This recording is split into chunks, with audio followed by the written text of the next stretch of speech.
A phenomenon that I've always found interesting and becomes more and more pronounced each year is right around Christmas time when Christian fundamentalists decide they're going to go in on Santa Claus, and parents that teach their children about Santa Claus. And they say, the reason why you shouldn't be telling your kids anything about Santa Claus if you're a real Christian is, one, Santa Claus isn't real. And two, that's not what this time of year is about. As an atheist, those two going together for me is really difficult. Because if these people are so concerned about being reality-based, then I don't think that you want to fall back on your second premise as, no, don't celebrate this fantasy guy who sneaks into your house and leaves presents, which is actually rationally sound. Like, a person could sneak into your house and leave presents. Maybe not everybody in the whole world, but, that's a minor one compared to, no, instead, let's celebrate a virgin giving birth to a child who went on to be able to do things like walk on water and bring people back from the dead, including himself.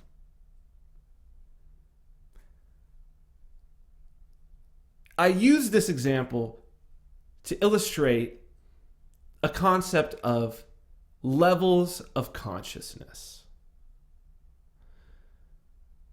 There's a strange consciousness level there. Santa Claus and Jesus are really kind of on that same level. There are these two characters who all empirical evidence in our understanding of the universe would say could not exist in the way that they're being described. And yet, here you have believers in one fantasy character attacking believers of another fantasy character, and vice versa. And also, both of them, on either side, the people who believe, hey, it's okay to use Santa Claus, it's kind of a fun little game, and the people over here who are like, it's very important to teach your children about Jesus. Both of them finding value in basically lying to children. Trying to convince a child that something is real when it's not. I'm not sure how that could ever be a net positive for the child. In thinking and discussing a stateless society, anarchism, voluntarism, however you want to call it, with status, people who, for the most part, are intelligent, but yet are somewhere on the left or right, conservative or liberal, progressive, and up and down, authoritarian and libertarian spectrum bubble, right, of how they would like to see the government work. I find that fundamentally, that's the discussion that I'm having. Because there's a consciousness shift occurring. The move to people understanding and seeing that a better world is possible without the state, because the state is a fantasy creation that really just masks violence. And that to eliminate that would give at least a chance for something different. Who knows what it may be? That's fundamentally a difference in consciousness. It's very hard for people who believe that there should be a state and just believe that the rules of the state should be different.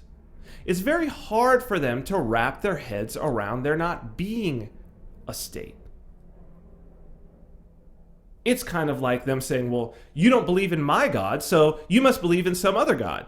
No. Because the consciousness was there and has been there in this world for a very long time that there is a God.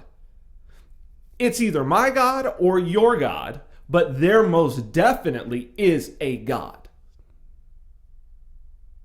And it's a complete layer of consciousness different to say, look, there's no empirical evidence for God. And I'm only going to base it on empirical evidence. I'm going to have my consciousness be rational. And there's no moral justification for the state. But just like religion was put down by a greater understanding of science, what's really coming is a greater understanding of ethics and morality. Something that we have to deal with more and more as our communication with each other has increased. We have to get along with a lot more people than we ever have. And that's going to necessarily require a more evolved ethics and morality and a greater understanding of both. And those people who have moved ahead at every time in history and who have examined ethics and who have examined morality have always had a very difficult time with the idea of the state. So fundamentally, that's what it is to be an atheist. It's rational and logical thought, and you on a conscious level putting the emphasis and the value on logic and rationale over tradition. And in this case, it's morals and ethics really over fear.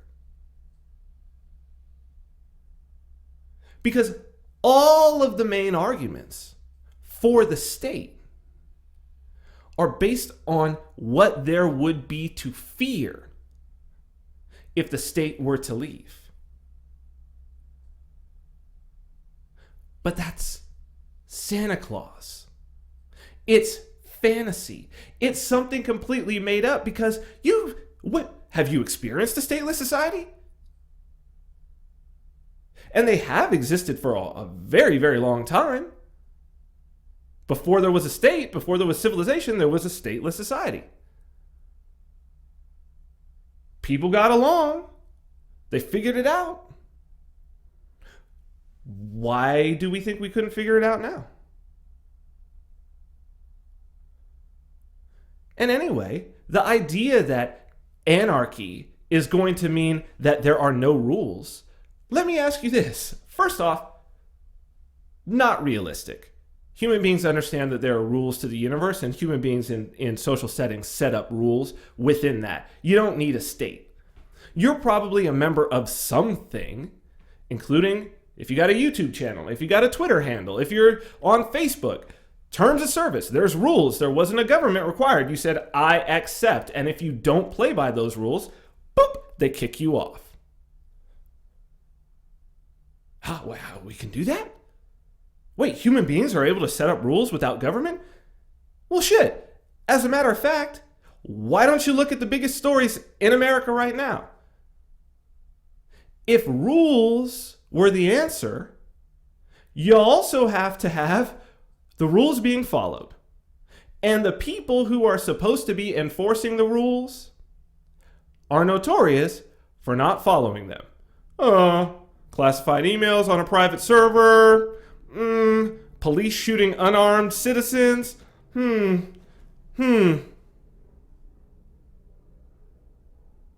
So make the rules. We know that the people charged with enforcing the rules do not reliably follow them themselves. So then what are you going to do from there, logically? You're going to make more rules? You're going to make more rules that is supposed to help fix the behavior of the people who have already shown you that they have no regard for rules. That's really logical. The consciousness shift is that. It's seeing that it's logically inconsistent, the state. It's morally inconsistent. It's ethically inconsistent. And hey, since we see those are inconsistent, why don't we give a shot to trying one that is? But we can't do that within this framework.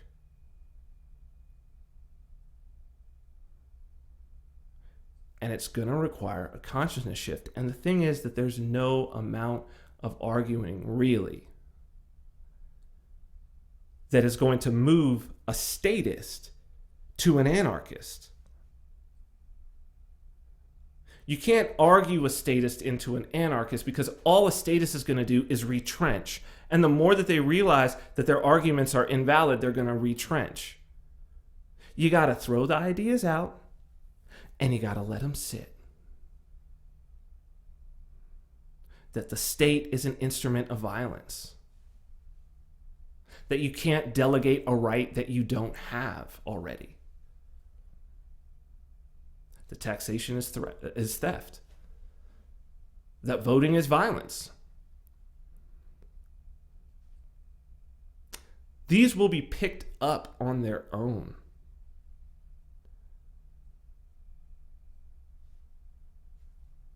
And the state, the idea, the fantasy behind it, will wither away.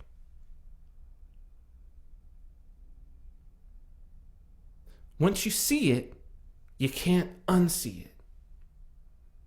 And once you see it, it's just like seeing your parents putting the presents under the tree. And now you need to get on the schoolyard and let people know there is no Santa Claus.